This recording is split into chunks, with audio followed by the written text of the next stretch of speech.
What's up team? So good to see you as always. So we have been sifting through literally hundreds of comments, private messages, and pleas for help on one subject. What is the question everyone's asking? Why can't I lose weight?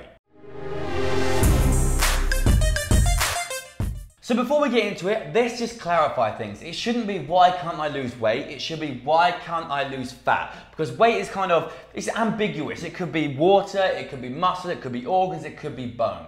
So the first point we need to touch upon is underreporting. We've all been there. Say for instance, I needed to go down to 2,500 calories to create a basic deficit to lose fat. I'm training hard, I'm hitting what I think are my basic macros every day, and the weight or fat isn't moving. I'm crying in the corner, I'm blaming everything. My metabolism's screwed, my PT's crap. But it may well not be any of those things. It can be simple little things like you have yourself a cup of tea, you put 2 sugars in there, you add some whole milk.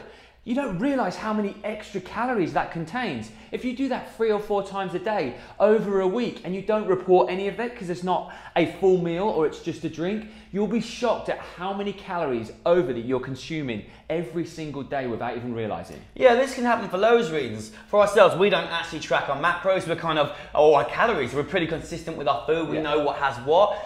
You can be simple things that you forget you've eaten stuff. Oh, I forgot that I had that at lunch after as well. That's put me over my calories. It could be the packages. They're on the labels on the back of them. The calories are wrong. Yeah. It could be the app that you're using. If you are tracking your macros, someone's put the data in wrong. And all these things make you eat more calories than you actually think you are, and thus stop you losing fat. Another thing that's really important to consider is your current starting point and also your history in nutrition. What calories were you eating up until the time you decided to change?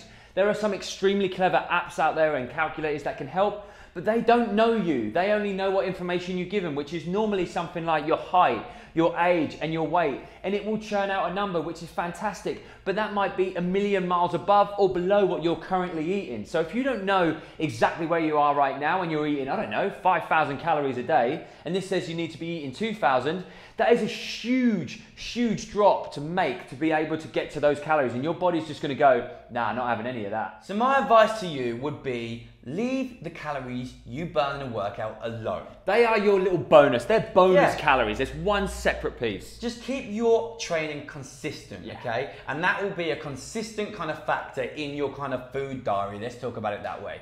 Find your maintenance calories. Like Leon said, you can do this with an app, but that will give you a rough idea, but it's not 100% accurate. So if it says you need to eat 2,500 calories a day to maintain your weight, then do that for 2 weeks. Weigh yourself at the start, weigh yourself at the end. Did your weight go up or down? If it's gone down, then you know that your maintenance are a little bit higher. What will happen inevitably in weight loss is you will hit a sticking point where your metabolism kind of slows down a little bit and it doesn't really want to budge on the amount of food that you're eating and the exercise you are doing. So what you can do then is add a little more training in. I'm going to stick in a little bit more cardio, or my first bit of cardio, just to burn a few more calories and keep my fat loss ball rolling. And what that does is it allows you to keep eating food. Rather than eating less food, you just up your workout a little bit and you're back into losing weight territory. The reason you need to do all these things first is because there's a very common trait that we keep seeing.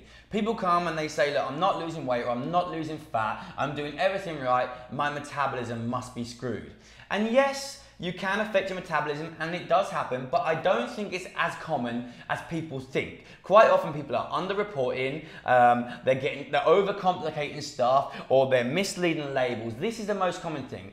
If your metabolism is, let's say, not 100% efficient, reasons why that might happen is if you yo-yo diets, you do very low kind of calorie diets and you go back up again and you go down again in an unhealthy manner. Let's look at bodybuilders, for example. They have to get very lean or very low body fat percentages for a show. So they diet for maybe 22 weeks. Everything starts to slow down, the metabolism slows down. So what they have to do is they have to be intelligent and they have to kind of build their calories back up again to get their metabolism back to a kind of a healthy range. Also, another way, if you've had an illness, you can affect your metabolism. And if you really think that you're nailing all the stuff we've talked about and things still aren't going your way, I mean, you've referred out to a dietitian or a nutritionist or a PT to have a look at your nutrition and make sure you're hitting it, and you've still got problems, then And only then you can see someone else. Take it to a doctor, have some blood tests done if you are that worried and you're that convinced that your metabolism is the issue. So I know we talked a lot about calories and stuff like that. Sure. And sure, a lot of people do track macros and calories and it's a good thing for them, they get control. But for other people, it doesn't give them a good relationship with food. So find what fits you. I mean, if you don't want to track macros and stuff like that, go on portion sizes. That alone can be a really good way to kind of guess and become accustomed to how many calories you are eating just by eye. So we hope this cleared a little bit up for you guys and girls out there. It made some sense. If it did, give it a massive thumbs up. Comment below saying Lean Machines are freaking awesome. Don't forget to subscribe if you haven't already. Share the video. Keep being awesome, and we'll see you next week. See you guys.